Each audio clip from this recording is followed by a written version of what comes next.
Alright guys, Hybrid, let's try this one more time. This will be my third attempt. Hopefully this time it doesn't leak. I went ahead and installed the air stones with some silicone tubing. I got a 6-pack. I'll leave a link in the description of the video. You can click on that link and it'll take you to where I purchased this from. I think it was like 20-25 bucks for a 6-pack. Pretty good deal these days. Let's drop this lid.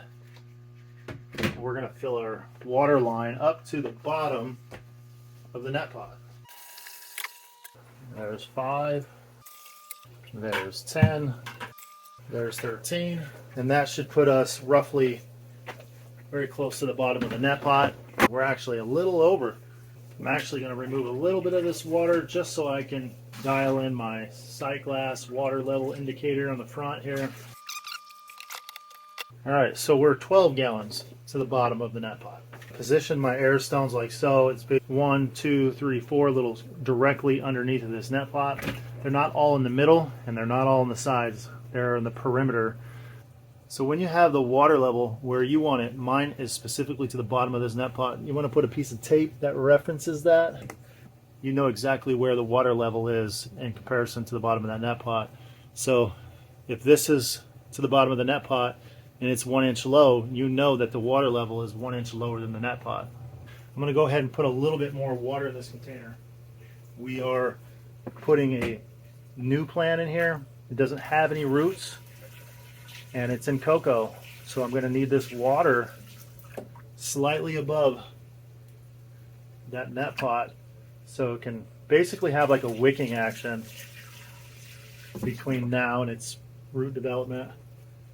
You could see what the Spider Farmer SE 5000 has been able to produce from a small, very stunted, runted plant that was malnourished back into a healthy, vibrant, production here.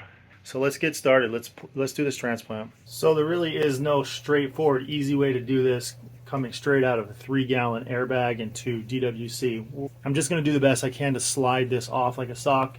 And we're going to go ahead and knock as much of the cocoa off as possible. And then we're going to do the transplant inside the net pot. I didn't cut this off because I'd like to save my fabric pot. I'm running low and I don't want to have to keep buying them over and over. So for the sake of saving a little money, I slid it off like a sock. So now that we have our plant out of the cocoa, be as gentle as possible with this. Some of this cocoa is going to fall off inside the container. That's okay. I have a little net, like a fishing net for that. We'll get that out later. And especially during the first water change, I'll be able to get most of that out in the vacuum. I don't have any other tools to do this here, so I'm going to go ahead and use a knife. I went ahead and trimmed the sides. You can see it's now tapered to kind of take a shape of the net pot here. Let's see if that fits. I'm just going to take off a little bit more on the sides. I have these cups here, and I'm just going to put them around here just to support the plant for now. I'm going to backfill it with some glass media to make sure it's nice and stable throughout the grow. I'm going to take some of this tie here, whatever you want to call it, plastic garden tie. You can get it from Walmart or any store. I'm going to lift this tote up. I'm going to go through just the yellow lid.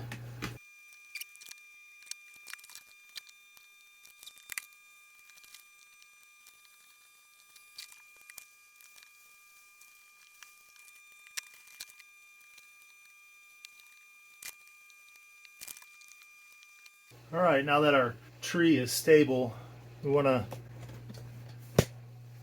step back. I can see that it still needs to come towards me, so let me adjust that. We are on low, so let's go like 20%. Let's add fertilizers for this. So for the duration of this grow, I'm going to go ahead and leave this monitor like this plugged in for you guys. Alright, so our current parameters are 20 ppms, which I'm sure is just a residual runoff from the cocoa, 78 degrees in the roots, and 7.1 pH. We're going to bump this up to about 450 parts per million. Use a measuring device. It doesn't matter if it's graduated, but you want to stay consistent with whatever it is that you're using. 20 milliliters. And let's do 20 more milliliters. See where that gets us. Should bring our pH up a little bit too. Alright, so I added 20 milliliters of nutrients. It brought us up to about 170. Let's go ahead and add another 20. Alright, there's another 20. Should put us around 450. Alright, there we go. So we have our plant is stable, supported by our plastic garden twine, and this stuff stretches. You don't have to worry about it cutting off the circulation to your plant. We have our dehumidifier, which is off right now for the purpose of the video. We have our G8600 LED by Spider Farmer. We have our ppm meter over here that I've mounted on the front of the tote for the duration of this grow, so everybody watching can follow along and see exactly what I'm doing. We're about a ½ inch above the basket of our net pot. We got 4 air stones plugged into the bottom of this, running on that General Hydroponics blue stone air pump. There you go, we're at 40, so it's doing a really good job at that. We have our G8600 LED, and we are decked out. We're ready to rock this grow with a 5x5 Spider Farmer tent. You guys are going to be blown away by what's to come. Probably going to blow myself away. That's okay. I probably need it. We also have a ventilation system here and the control module by Spider Farmer. These things are insanely cheap these days, guys.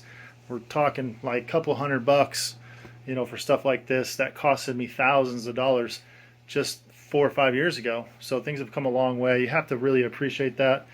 I'm enjoying that, the comfort of growing being financially, you know, lower than it used to be, and it's much more productive too. So this thing is just killing it here. So we're at 480 parts per million, 6.3 pH. I'm sure that'll drop here in a little bit. 77 degrees inside the roots. That's how we did it. We did the transplanting. We installed the meter. We supported the plant. We fixed the weeping leaks from the grommets. This was the 3rd tote that I'd went through, and I wasn't going to go buy any more totes. The last resort was to put a smudge of silicone on the grommet itself and then slip the grommet inside the hole and then let it dry for 24 to 48 hours. We're left with a perfect leak-free tote. There we go. If we need to use any kind of chiller in the future, this is the provision for that. Make sure these are really tight. You don't want them to fall down. So taking it back to the roots, this is the grow that I haven't done in a long time. Last time I did DWC and LED on this channel together was like 10 years ago, and it was a complete disaster. That specific grow cost me like $20,000. So moving past that, this is the first LED and DWC combination that I've done on this channel that I am positive will be 100% successful. What I'm going to do is just leave everything as is. I've got the light set at 20%. I don't want to push it too hard.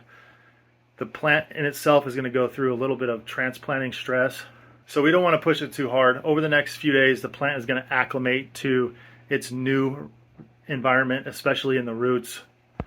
And we don't want to try and force the plant to grow on top when it really needs to focus its energy at growing roots.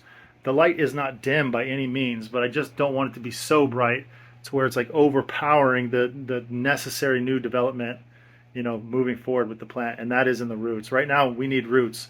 As soon as those roots come through the bottom of that net pot, I'll bump this up gladly another 20%. All right, guys, Hygro Hybrid. I hope you guys got something for that.